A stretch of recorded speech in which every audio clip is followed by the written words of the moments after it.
let us begin as usual with the prayer for teacher student. By now you should all know it, I think. Please feel free to join in. The reason why the prayer is put is because learning and conveying knowledge is really an awakening of the knowledge you already have. Nothing really new. There's nothing new on the planet.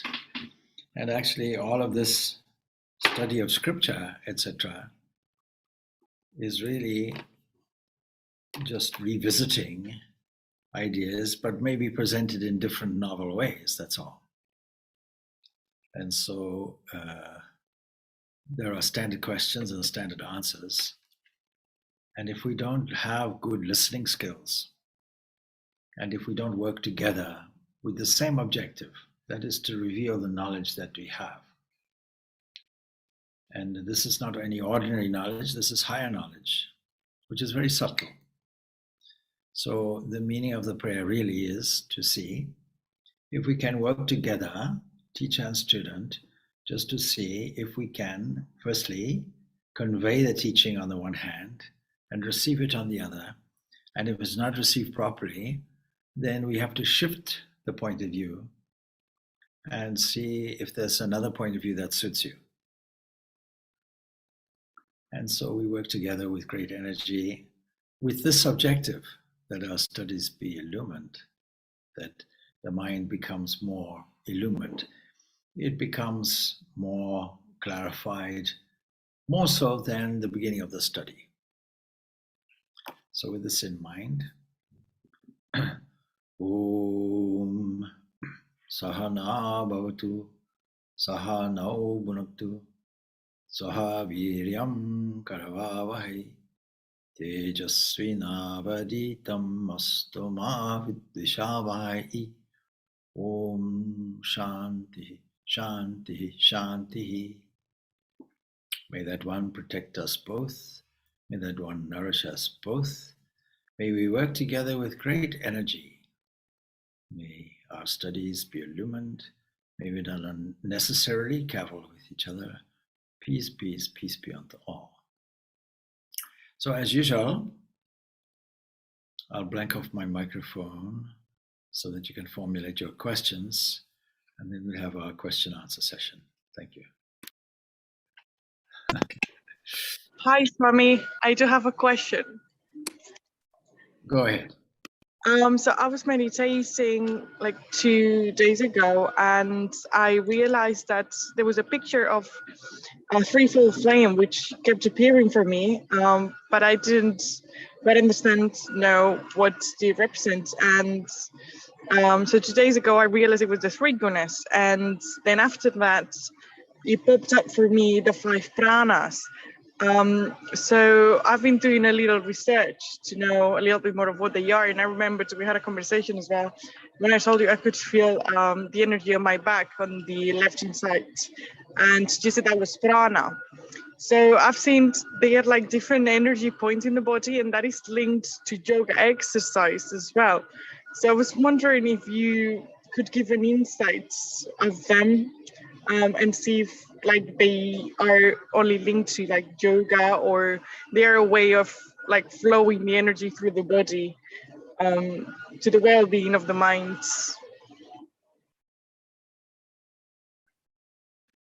Yes, so what we are talking about is the practice of pranayama, which is an intrinsic part of the meditation process. But it's important to study. The most wonderful explanation about prana will be in Swami Vivekananda's lectures, and he encapsulates the very clear idea of prana and its control in this single book, Raja Yoga. And Raja Yoga is a foundation book on meditation, but naturally we have to bring in the physical, since what we are talking about in the human person is a psychophysical thing. You can't separate body and mind. Very clearly, if the mind is disturbed, the body is disturbed. If the body is disturbed, the mind is disturbed. And according to the yogis, according to the Taittiriya Upanishad that lays out a picture of 5 sheaths or 5 limited bodies, if you will. How many bodies do you have? You think you only have the one, but according to the Vedanta and yoga, there are actually 5 of these bodies. And the idea of sheaths is that there's a central truth, a central perfection that drives you toward it on the one hand. And then how to discover it and how is it expressed. So if there is something called life and an author of life and a source of life, then everything else, all the result of it, all the result of the cause, will exhibit flavors or signatures of the original thing. And so when we talk about life, we also incorporate this idea of energy. Now, according to modern science not so modern actually, according to the equation of 1905 that everybody knows, the most famous equation in the world, Einstein's E equals mc, mc squared. For obvious reasons, we leave out the c squared, but the real purport of the equation is, it may not look like it, but everything is energy. And in a different form, it looks like matter. And this is exactly compatible with the yogic point of view. The yogic point of view is that there are 2 things operating, 2 foundational things. Once the potential is expressed, 2 things come out. One is matter in its potential state, unseen. So it's also unmanifest. And yet with a small vibratory level. We call this akasha, something equivalent to the electromagnetic field. So we have a field of operation ready to erupt with combinations. And what makes it erupt? Prana. Energy makes it erupt. So 2 things are there. Akasha and prana acts on akasha. And from there, the vibration or oscillation or frequency increases until ultimately we have variations. And these variations really that appear as sights and sounds and touches and tastes, and also the equipment, the organism that catches it, it appears in this way. We know from our study of science that it's not exactly as we see it. We're only seeing the surface of it, the result of it. We're not seeing the causal conditions and qualities that underlie it all. And the best way we can describe it is, if we see that there are waves in an ocean, then immediately we understand that these are superficial and that underneath are varying layers. If you go into the sea and it's cold, you will discover, the skin will be sensitive enough to discover, well, actually, there are warmed layers at the top. And we can catch the warmer layers, and the shallower the water becomes, the warmer the layers. And we know that if you go beyond, let's say, beyond the coral reef or something, and there's an immediate plunge where the ocean is there at almost, in some case, unfathomable depths. And everything is calm there, and life is adapted there to operate in the darkness of the deepest parts of the ocean. And so, what is this energy? This energy is a movement that requires 2 things. It is already there, but for us to register it, we require the cause and the result to be either placed beside each other. I was thinking today that I will actually do this talk with the whiteboard as I used to do behind me, but there wasn't enough time today. But from next week, I'll endeavor to put the whiteboard behind me so that I can illustrate what I mean, for the time being anyway. So let us put a circle here where my hand is. Let's put another circle beside it. Let us call the one cause, let us call the other result.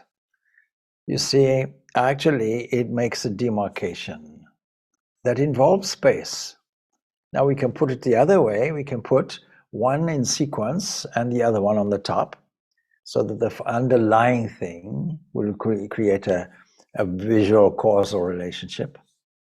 And that means that we're involving time, because there's a sequence, and we can only register the sequence if we have a factor of what is called time, a kind of registration of movement. And we know scientifically it is not standard.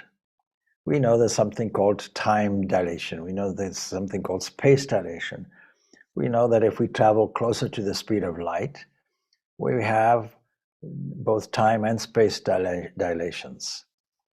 If we were able to move almost at the speed of light, we might really have traveled over maybe millions of years, unknowingly. So this aspect of energy and matter acting on each other is there. Now in the human body, it exhibits itself in 5 distinct ways. And so the yogis would register that the body is divided into sections, governance sections, if you will, operating upwards, operating downwards, operating in the central area, operating throughout the whole circulatory system as well, to the tips of the fingers, and also making a royal entrance in the head, something like that. So when we do the yoga asanas, we may feel some sensations, but we really have to be careful, because what we're feeling could be lumbago, you know? And is it important what we are feeling? Well, when we register how important everything is, we have to see and explore, is there some central purpose in all our activities, including yoga asanas? So in order to explain what is driving everything onwards, what we call life, we have to perhaps use a term such as perfection. And of course, perfection by its very nature, it can't have anything to be filled up. It's not anything that is incomplete. And therefore, we have no idea what it is. We cannot conceive of such a thing. We can represent it, of course. So whatever it is must be beyond space, must be beyond time. And one state called cause, another called result, has to be there for us to register anything at all. So, and any of these two can be arranged in these 2 ways, involving space and involving time. So it must be ultimately this perfection and this drive toward it that we ultimately call register within time and space as evolution. We have to admit that it has to be non-dual. It can only be one thing. And we avoid the term monistic because it's not even one. It's not one, it's not two. It is beyond all this concept.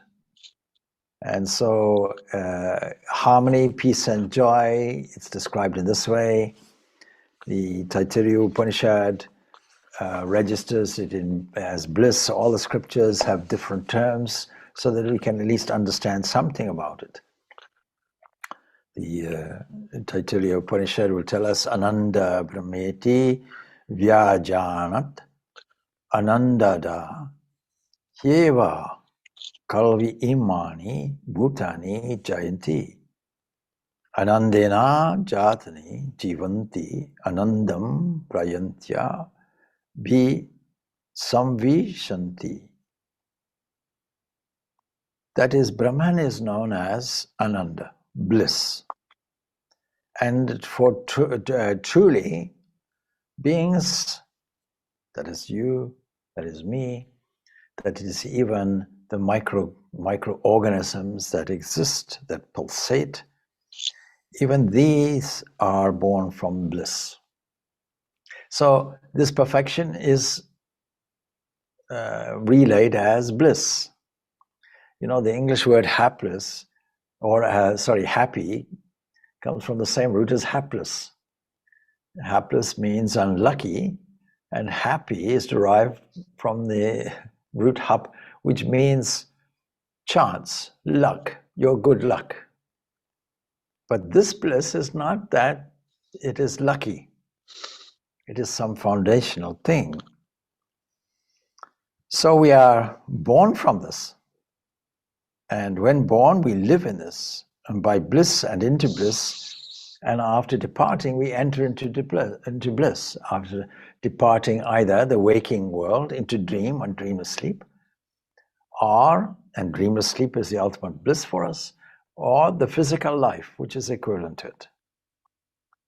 So, some way we have to describe this. Now, if this is our purpose, to unfold this perfection from within, then how will we do it? How will we mobilize all our forces in this way? And we can halt our progress by examining and stopping at the effects, or stopping at the results, instead of going deep down to the causes. Now, pranayama would be one of the intrinsic steps toward meditation, but what do we mean by it? Thought is also energy. There's an energetic movement, and thought also initially comes without any time and space framework, but is channeled, as it were, into time and space. And from there, everything else comes. So thought is also called prana. It's called psychic prana. And there's a whole chapter on this that Swami Vivekananda gives us, a whole chapter called Psychic Prana. And in this describes things in a psychic way, bearing in mind that the psyche, that is the mind, and the body are just variations of material things. They come within the category of result or effect, not as cause. There's various categories of causes, but the ultimate primal cause will be that first expression as prana and agasha, and this is divine. And since this perfection cannot be described because it has no moving parts, no evolution in time, no characteristics that we can identify, we have to symbolize it in different ways, and Taittiriya Upanishad has chosen to describe it as bliss. But there are other terms. God is a term, bliss is a term, perfection is a term, infinite is a term, existence, pure existence is a term, pure consciousness is a term. These are all terms. But do we really understand them? No. So why is pranayama, the control of this prana, important? It is because we have to do two things. We have to channel our thought energy on the one side that has its energetic effect in the human body. And secondly, we have to remove any potential obstacles to meditation. So if the nervous system, which is a very obvious result or effect of an energy movement within, coming out as nervous movement, and it's disturbing us, or our mind is disturbing us, and the mind disturbing, a disturbed mind means the nervous system is disturbed. And the exhibition of that will be irregular breathing. Irregular breathing, a sense of grief, unhappiness, many, many symptoms are there. Shaking. Patanjali describes these beautifully in his aphorisms. What are the disturbances in the mind? Lack of concentration is characterized by certain symptoms. And how do we remove these symptoms?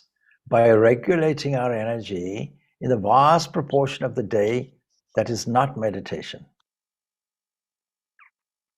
It's no good saying, okay, I will take up a musical instrument to play for the first time, and I'll allocate 5 or 10 minutes to it and expect to play it. There has to be more practice. And since there are only 24 hours of the day, and most of the day is occupied with working, our waking life has to be transformed into something which is happy in the true sense, not in the luck sense, but in the deliberately cultivated sense. That means that we have to use many, many devices. First thing we have to do is viveka. That means we have to learn to look at the world in a different way. We have to learn to appreciate it for its intrinsic infinity, its intrinsic beauty. In other words, we have to see God in it. We have to see that indescribable, deep down, referred, inferred. So that you look at a tree, it infers a root. The root infers this one without a second, this perfection. And a seed developing into a tree reminds us of an evolutionary process where the full-blown tree is contained in its subtle variety in a seed. So cultivating the mind throughout this whole day, throughout day after day, minute after minute, second by second, this is spiritual practice. Otherwise, we can call it the game of guiding thought or the game of life. These are terms I prefer. Because if you say it's arduous and a struggle, that's intrinsically entrenching your old view of the world, where the world seems problematic, a struggle. This is the materialist view of things. The materialist view of things is, by chance you came here. Taittiriya Upanishad says, no. You have come here from bliss. By bliss you live. Unto bliss you'll return. You are born from bliss and in bliss, and you are living in it, and you will return to bliss. You can put it in many different ways. But bliss is a wonderful, wonderful term because it tells us about something positive. It doesn't say, well, non-dualism is a nihilistic approach. No, it tells us that there are two things that we have to deal with. We have to deal with that which transcends all the things and has no energy. And that which expresses that same thing, that expresses itself through causality and time and space and motion, expressing itself as appearance, expressing itself as waves in an ocean, and with the influence of subtle waves beneath that.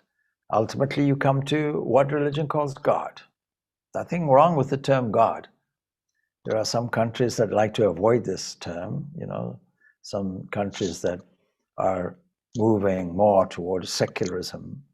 And of course, the word God comes with some baggage for many, many people. You don't have to use it. It's only a word.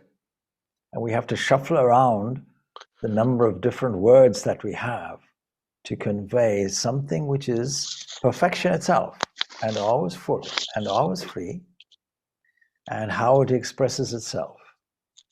When you do your yoga exercise, or when you work at your computer, or when you do whatever job you're doing, you are expressing energy. You are using energy which is not yours, does not belong to you. That's the point of it. And when we observe certain phenomena and put a heavy weight on it, put a value on it, we are making the mistake, because we have to ask our question like this: does this sensation, does this effect, does it in some way lead my mind to a deeper level where there are no ripples, no effects, and no energy? And it seems to me that the whole purpose of life, if it is to express this perfection from within, we have to very carefully examine what we are thinking, what we are speaking, and what we are doing to assist us in this movement, to remove all of the blockages to this movement, which inherently are there due to our wrong understanding of the world, our wrong evaluation of the world. This right evaluation is also called viveka. And we then can employ many, many tools suitable to our personality and suitable to the way things are being taught. I'm just going to read the chat here. I have a question about the game of life, okay, that spirituality from the book, quoting Jesus Christ many times for health and money and work, etc., even if it's very positive and a confident way to behave in life, isn't it contradicting the real spirituality taught by Jesus Christ in his passion? Don't we have to welcome failures of all kinds in life to be a real devotee? Okay. No, I don't think that is necessarily true, because we have to sometimes separate philosophy from theology. And what I mean by philosophy is not just intellectual gymnastics going on. What I mean by philosophy is love of wisdom that enables us to reveal and express and manifest this perfection from within. And this is probably one of the reasons why, when Vedanta was suggested as a subject for philosophical learning in universities and so on, very often people looked at it, pioneers in the Vedantic or Indologists in the West, such as Paul Deussen and Max Muller and so on and so forth. People questioned, is this philosophy at all?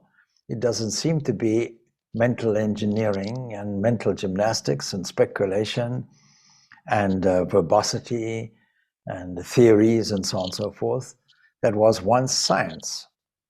And the answer is, you're perfectly correct, because all this intellectualism has no place in our direct empirical research, in our absolute understanding, in answer to the question fundamental to us. What am I? Who am I? What is my pure nature? What is the nature of reality? These various questions. And philosophy can explore these questions, but there has to be some logic, some inference, there has to be some evidence, and above all, there has to be some practice that will lead us to an experiential understanding of what the principles are telling us. Now, there is a theology that developed in Christianity that emphasizes the role of suffering. And no doubt, life is suffering. In all our religious philosophies, we'll find it.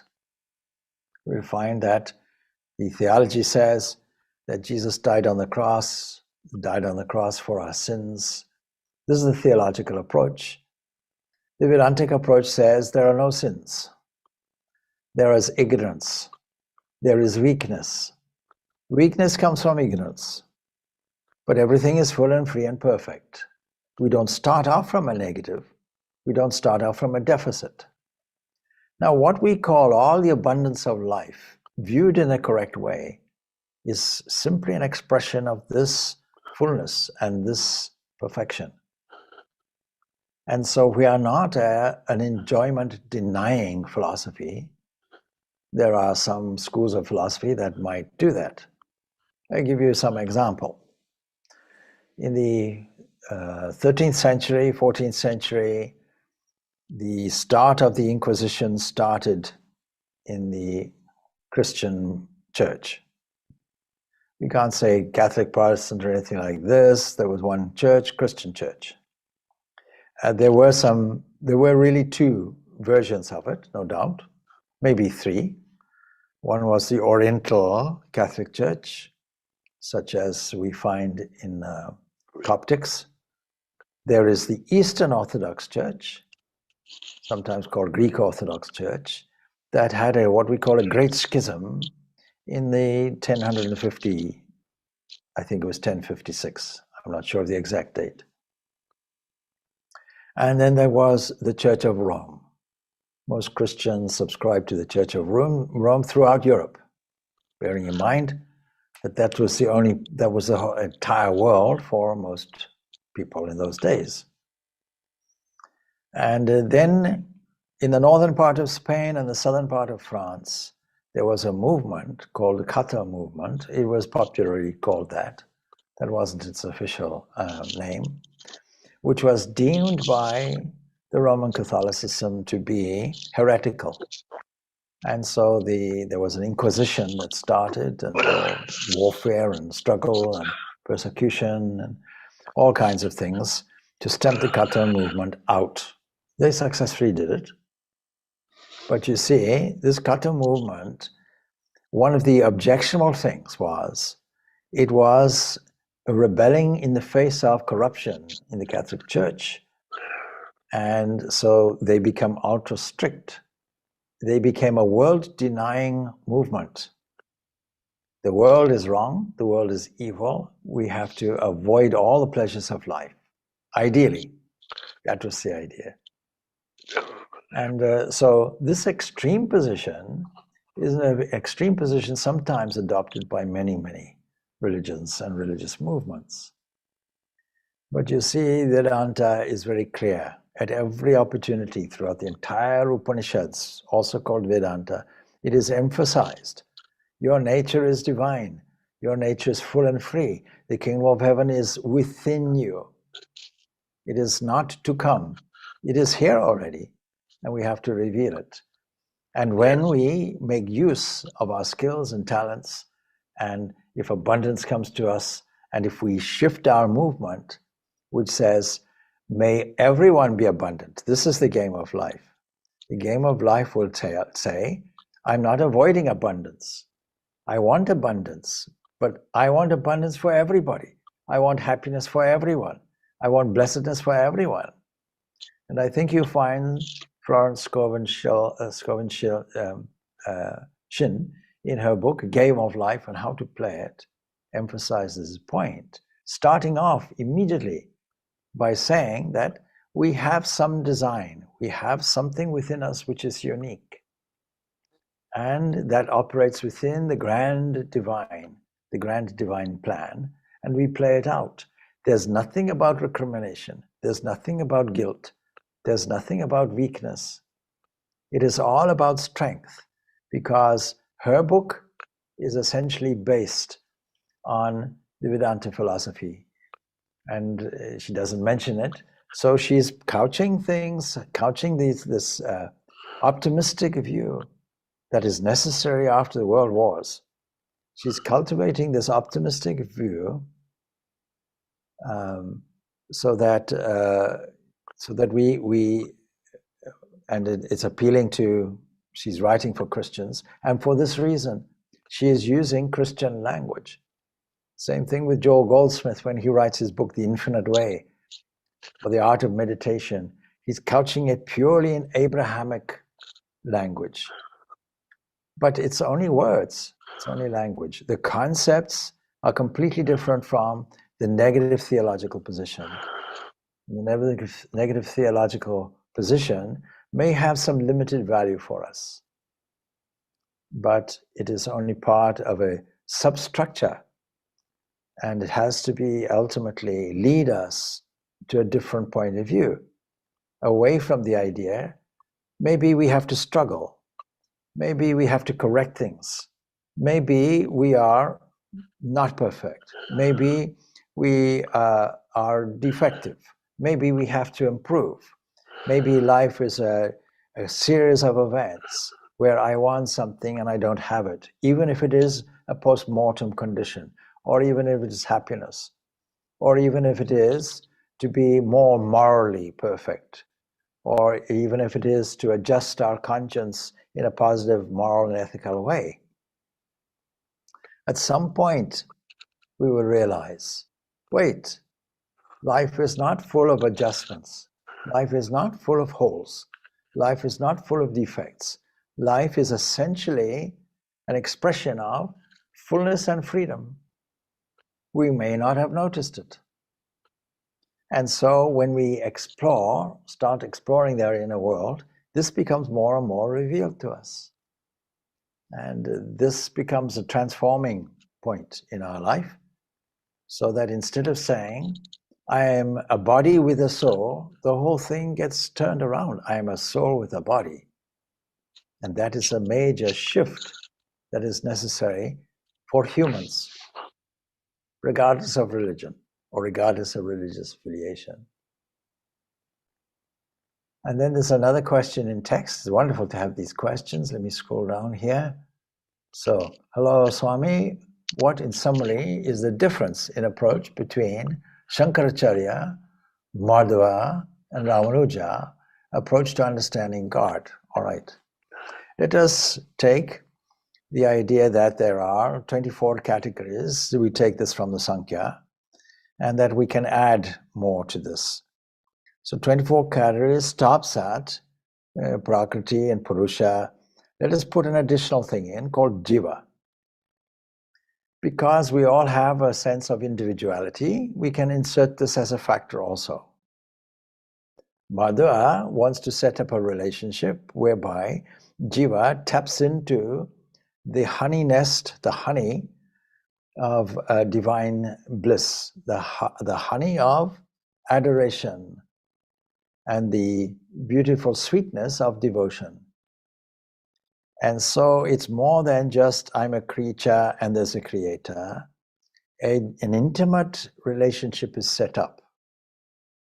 I'm happy to be separate and different from the divine. We call it God in any form you like. I'm happy to do this because I want to experience this relationship that I find in human relationship also. I want to set up this intimate relationship whereby the object of my love is the beloved, and I am the lover. And from the beloved's point of view, I'm the beloved. And when that becomes heightened, it becomes prema. But you see, that dualistic system, according to the Bhagavad Gita, will yield knowledge, jnana. And this jnana is emphasized by Shankaracharya on the other end. Shankaracharya is also saying that he's also emphasizing bhakti. But his view of bhakti is devotion to the truth. And ultimately, in the Viveka Shudamani of Shankaracharya, we will see that these two are similarly identified. That worship leads to knowledge, and knowledge leads to an attitude of service in everyone, emphasized by Swami Vivekananda. Is the highest thing is not the samadhi or anything else. The highest thing is, why don't we enter into the game, enter into the play, dance with Shiva, no doubt, and see this self, this God, in everyone, so that Jiva is Shiva. And in between, Vishishtadvaita, this worship is actually very, very similar to Ramanuja's point of view. Ramanuja's point of view is there is a connection. This Jiva, that Madhva wants to be separate and enjoy the fruits of this blissful experience of devotion, and in the afterlife sit in Vaikuntha or some similar thing, where we are in eternal union. This is similar, of course, to the Christian idea of heaven also. Gets elevated, and Ramanuja says, yes, wait, we do seem separate, but there seems to be a connection. There's a connectivity, there's a relationship that is already connected, like fire and its capacity to burn, or like a spark of fire from the fire, which is not entirely separate, and yet is separate. Bheda, bheda. So it seems to be one. We acknowledge it as one, but we experience it in a separate way. And so we can say one word, through. I am seeing this being, this Supreme, through everything. The first position, Madhva's position, will culminate in, I'm seeing that loving entity in everything. Not just in the temple, but in everything now. As my devotion increases, I cannot avoid it. Ramanuja says, through everything. And Shankaracharya says, as everything. And all positions are correct.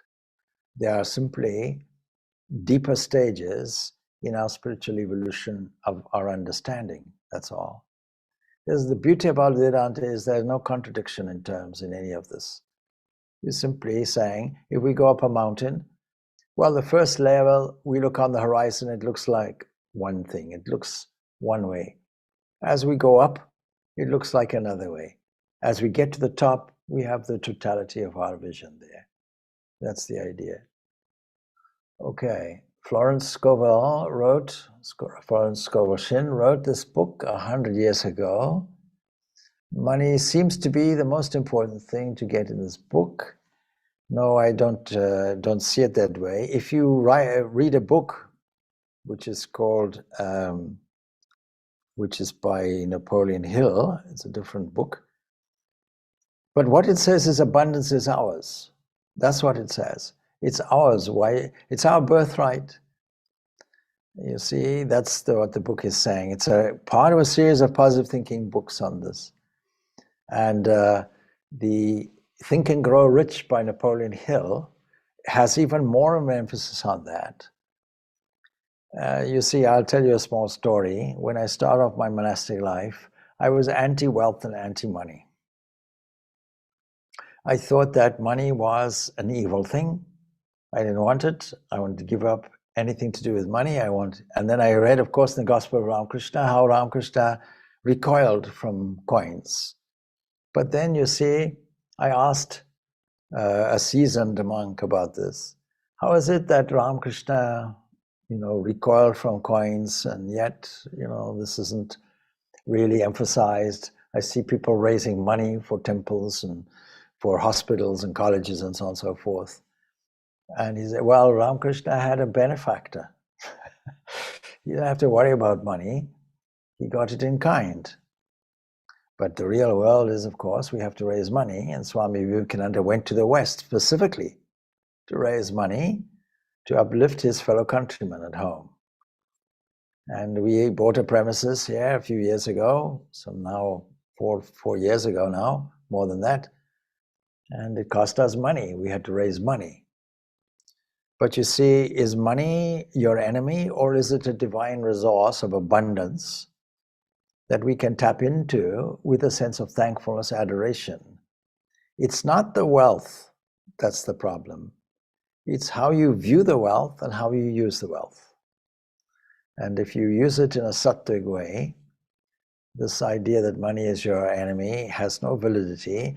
And my teacher was very wise. My teacher made me read and study this book, Think and Grow Rich by Napoleon Hill. He handed me the book and I thought, oh, this is a wonderful treatise on spirituality. And then I started reading it and I saw, oh, this is all to do with materialistic wealth. Yes, it is all to do with shifting and mobilizing your psychic prana, that is your thought, to materialize anything you want. And if you materialize wealth with a selfish attitude, it'll be painful and unfortunate for you. But if you do it from a sense of purity and love and devotion, enjoying the abundance as an expression of the divine fullness, then that's very, very different. And then if you use that for charitable works, for example, or upliftment of humanity, as UNESCO does or any other large organization does, with that, even doing that is not meritorious.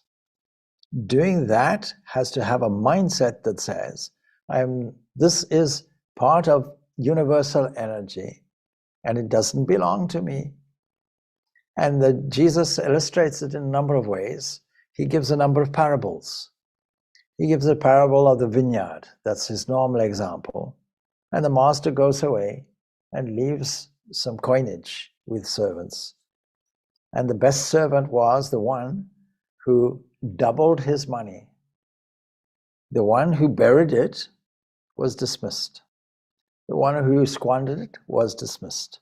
The one who doubled it, he was the one who was retained. So Jesus gives many, many examples of these kinds of things and equates it to the kingdom of heaven, your inheritance, using these material examples. How does the devotee cope when their guru passes away? Okay. Well, we are all pass away, no doubt. It may be today, it may be tomorrow, it may be hopefully not in the next 50 years. But you see, we have these expressions which are very unfortunate. Passes away, And Ramakrishna gave this expression to Holy Mother. He says, I've only just gone to the next room. And I think a very interesting answer to your question will be, how did the Holy Mother cope when the master went into his Mahasamadhi and didn't come back? That's the way we would express it. And the teacher is always with you, of course. The guru is always with you. The idea of a guru is this. The guru is polite. The guru is a gentleman or a gentlewoman who kindly opens the door for you to go through. After you, please. And main concern will be the liberation of those who have come to him for this knowledge. And the guru is essentially free already, but wants you to get your freedom. Before that, guru says, okay, I'm now going to dissolve into the ocean like the salt doll dissolving. I want to come back. And the great example of this would be Ramakrishna's story about a wall, and there were two friends, and they heard this great, raucous, joyful sound with music and laughter. And the one person finds a ladder and climbs up the wall, and he peeps over, and there he sees, behind the wall, he sees this great party going on, great joyous things happening. And immediately he's attracted toward it and goes over the wall. And his friend wonders, where did I only saw his legs disappearing. I wonder what's happening. Let me also go and see. And he climbs up and he sees exactly the same thing as his friend saw. But he doesn't go over the wall. He goes back to tell all the others, come on, have a look. You please go over the wall and enjoy this party. I'll go last. So the guru is always with you, regardless of the condition of the body. The guru is always with you. And the idea of the guru has to be put in this context. The guru, there's only one guru, and that guru is Sat Chit Ananda. Existent consciousness and bliss, this perfection I was talking to you about. That's the only guru. And the illustration I always give, I am not shy to give it multiple times. Imagine on a hill, there is a reservoir of water representing divine grace, representing this Sat Chit Ananda. And there's a pipeline that conducts the water down to the village or the town. And there will be splits there to distribute the water to many different sections of the town. And each one will be held back or opened by a valve or a faucet or a tap. That tap is called the guru. But there is only one water reservoir and only one water, regardless of whether it's in the pipeline or at the faucet or comes out for others to drink. And so the guru is a conduit. The pipeline is the guru's parampara, their lineage. And it all goes back to the source of Sat Chit Ananda. So there is only one guru, actually. And therefore, the question of birth and life of death in this context does not arise. There's another question. These questions are wonderful, right? But maybe I didn't address how does one cope? How does the devotee cope? So with all this background that I've given you, this is how the devotee copes. And the devotee should intensify their spiritual practice in reverence to the guru. Even now, if you ask, on Guru Purnima, the day that the guru is honored, it's really Vyasa Purnima also. What do you want? What shall I give you? Or somebody says, I'm going to India. What can I bring you back? And my real answer is nothing.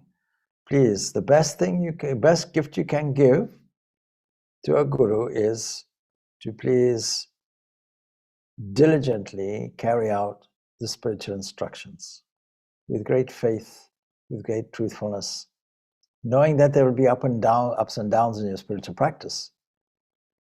because that's the nature of life itself. There's nothing linear about it. It's all in stages. It's all in ups and downs. And from a holistic point of view, we should rather think of life as a circle rather than a line going forward. I was very impressed by a book by Dr. Ian McGilchrist. He writes a volume that I've recently acquired. It is called The Matter with Things. And he's a little wordy in his books. So it's to facilitate it, you can go through some of the wordiness and quotations he uses. He's quite thorough. But the purport of what he's saying is this, and he's putting it in biophysical terms. He's putting it in psycho-biophysical terms. He's putting it in the language of the hemispherical brain, with two distinct functional hemispheres in the brain. And the left brain is there and sees all the details and the parts. And his real main concern is that we are increasingly looking at things in this way. Scientists are looking at things in this way, materialists are looking at things in this way, and we tend to follow the trend and look at things in this way. And he says, just along with Swami Vivekananda, he says, as far as I am aware, he doesn't quote Swami Vivekananda, but he's echoing the same thing, that things are not linear, things are cyclical. Everything is cyclical. You watch nature, everything is in a cycle. And this birth, life, death is a cyclical arrangement. It's a cyclical description. Otherwise, it would simply say birth and death. These two aspects. 2 points. What happens in between is just incidental.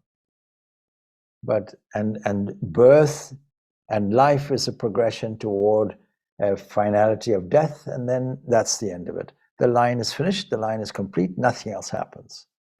But that's not the way we observe life. It is all holistic, it is all circular, it is all cyclical. And if you put any dot on a line and label it A and another one B, you have no idea what started, whether A comes before B, B comes before A, you can never trace it. Swami Vivekananda puts it very, very graphically. If you take a stick or some object and throw it up into space and wait enough time passes, millions and billions of years, possibly light years, it will inevitably have to come back to you because everything is curved. And I think this was way before Einstein's general relativity, definitely, where he postulates this curvature of space-time.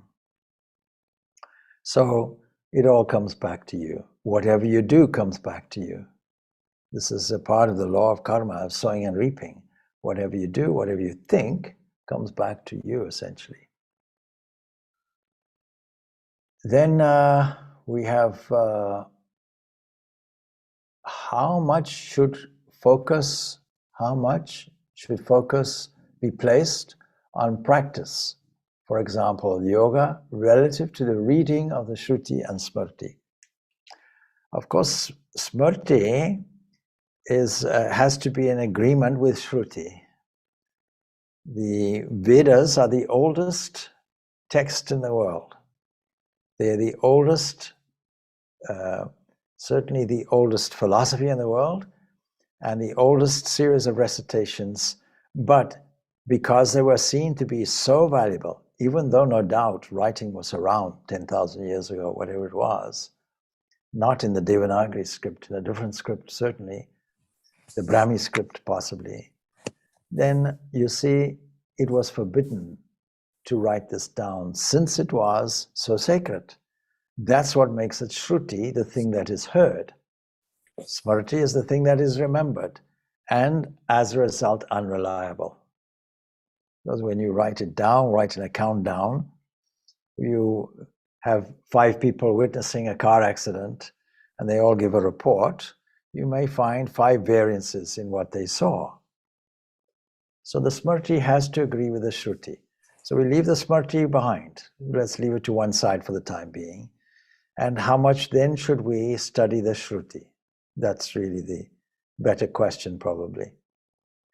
You see, we have to have the principles. The principles have to be understood. But then they have no value unless there is practice. And practice is there to catch the emotions up to the principle. The principle is the intellect is ruling, but the heart has to catch up to it. The heart produces the understanding of it. Now, proportionately, well, if you understand the scripture and then you then catch the emotions up, it takes much more energy to catch the emotions up to it, to rally the mind round. In other words, to change your habit level. How long does it take to change a habit is equivalent to your question. It takes a lifetime, lifetimes after lifetime. So the emphasis should be really on the practice, absolutely on the practice. In short, that's the answer to your question. So the principles well understood and sometimes revised so that you can get a grasp on it. And the Upanishads, which constitute the Shruti, the Prasthanatraya, three things really, but Bhagavad Gita claims to be an Upanishad also, even though it's classified as Smriti, because it is part and parcel of the written tradition of the Mahabharata. Nevertheless, it agrees with the Upanishads and reconciles some things in its day. And so we take the Upanishads, we take the Bhagavad Gita, and we also take the Brahma Sutras. These 3 constitute the Prasthanatraya. Now, you don't need to read all these books. I need to read all these books because I need to convey all this to you, and I need to satisfy people's doubts. A teacher needs to be well versed so that any doubt can be approached from this side or that side or the other side. And that includes the texts which we find for many, many approaches and religions. It is a valuable thing to understand all of the Smritis and all of the scriptures and to compare them and see how much they agree with the Shruti and how much they disagree, a process of sorting out what we might call sand and sugar. We want the sugar, we don't want the sand. And as far as the principles in any scripture agrees with the eternal truths of philosophical experience, that we take as orthodox, that we take as ashti, orthodox. Nashti may be something else which doesn't accept the authority like this, and nevertheless, they may well agree. And it's the agreeing part we take. In other words, we have to have some standard of eternal truth. And the basis for that standard will be the direct experience, giving us the opportunity to validate it through our practice. We cannot validate the authority of Shruti unless we have had direct experience. Direct experience only comes from practice. The whole of your life should be practice, based on the guidance of the manual, which we call the Shruti.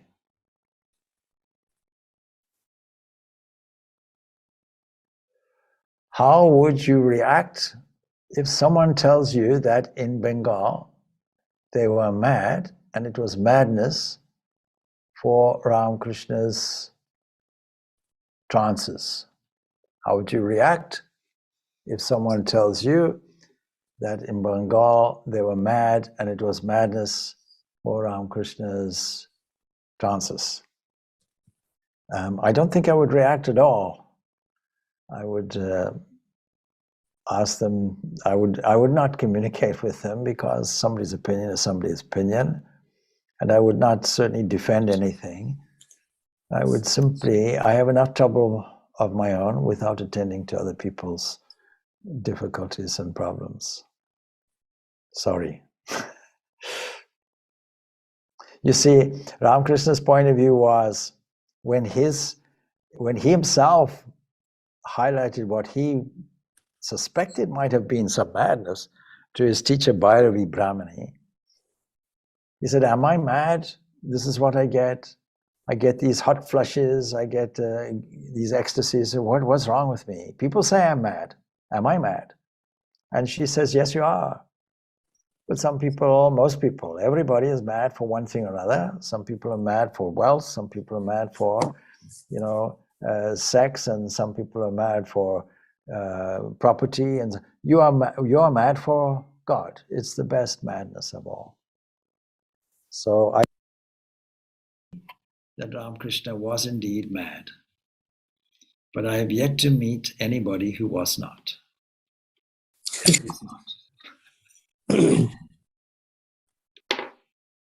Okay, all good. Well, we've passed the time, but I have to thank you for your wonderful questions. I don't know if I answered them to your satisfaction, but if not, there's another opportunity on Wednesday to bring up these questions. All right. Om Shanti, Shanti, Shanti. Thank you, Swami. Thank you. Thank you, Swami. Karamaga. Thank you, Swamiji. Mahagat, yes, good. Thank you, Swamiji. Thank you, Swamiji. Thank you, Swamiji. God bless. Thank you, Swamiji. Om